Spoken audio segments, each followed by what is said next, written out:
Bwana anakuhitaji ili usiaibike milele. Wakati wa kuokoka bado upo, njoo kwake urisi uzima.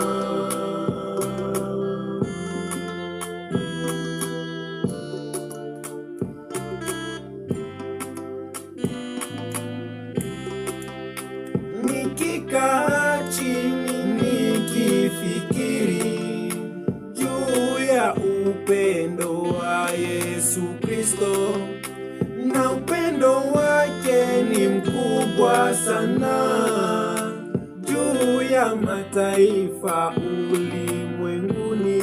Safari njema, safari